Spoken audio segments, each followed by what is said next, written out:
Assalamualaikum warahmatullahi wabarakatuh. Selamat pagi anak-anak. Hari ini kita akan memulai kembali kegiatan pembelajaran bahasa Indonesia. Materi kita hari ini yaitu teks cerita fantasi. Beberapa contoh cerita bergenre fantasi diantaranya ada Harry Potter, lalu Marvel, cerita tentang Gatot Kaca, dan cerita tentang si kancil dan buaya. Jadi, apa yang dimaksud dengan cerita fantasi? Cerita fantasi merupakan salah satu jenis cerita narasi, yaitu karangan yang menceritakan atau menjelaskan suatu peristiwa secara detail berdasarkan urutan waktu. Sehingga dapat kita simpulkan bahwa cerita fantasi adalah cerita karangan yang bersifat hayalan. Maksudnya, seringkali berbagai unsur dalam cerita seperti tokoh, latar, dan peristiwa yang terjadi di dalamnya tidak benar-benar terjadi di dunia nyata. Ciri umum teks cerita fantasi: ada keajaiban, keanehan, kemisteriusan. Pada cerita fantasi banyak mengungkapkan hal-hal supranatural, kemisteriusan, atau kegaiban yang tidak ditemui dalam dunia nyata. Pada cerita fantasi, hal yang tidak mungkin bisa dijadikan biasa.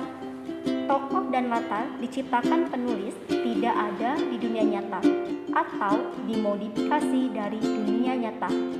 Tema fantasi adalah magic, supernatural, dan futuristik. Ide cerita. Ide cerita terbuka terhadap daya hayal penulis, tidak dibatasi oleh realitas atau kehidupan nyata. Ide juga berupa irisan dunia nyata dan dunia hayal yang diciptakan pengarang, menggunakan berbagai latar lintas ruang dan waktu. Alur dan latar cerita fantasi memiliki kekhasan. Pada cerita fantasi, penulis bisa menggunakan latar apapun dalam ceritanya, mulai latar yang memang ada dalam kehidupan nyata atau latar yang tidak ada dalam kehidupan nyata. Tokoh unik. Pada cerita fantasi, tokoh bisa diberi watak dan ciri yang unik yang tidak ada dalam kehidupan sehari-hari. Tokoh memiliki kesaktian-kesaktian tertentu. Misalnya saja, seorang yang bisa mengeluarkan api dari tangannya, atau seorang yang bisa melihat mimpi orang lain.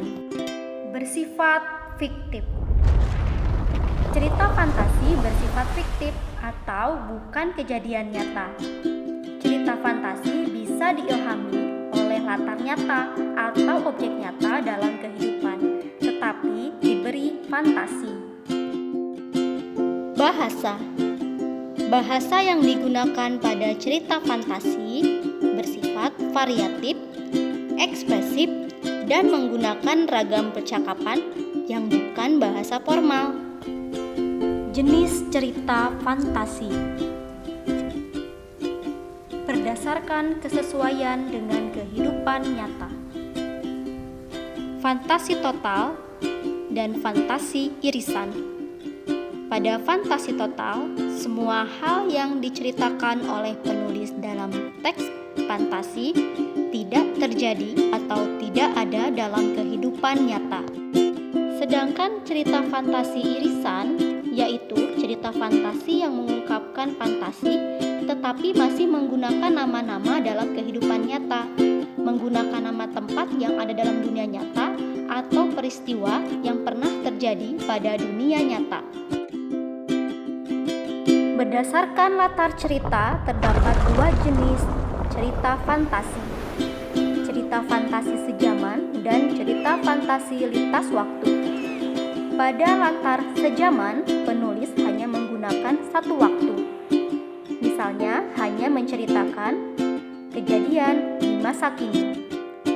Sedangkan pada cerita fantasi lintas waktu, penulis dapat menggunakan dua latar waktu yang berbeda.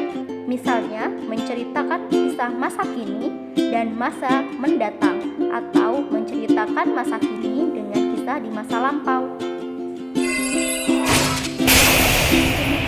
penyampaian materi kita hari ini. Semoga kalian dapat memahami apa yang telah disampaikan.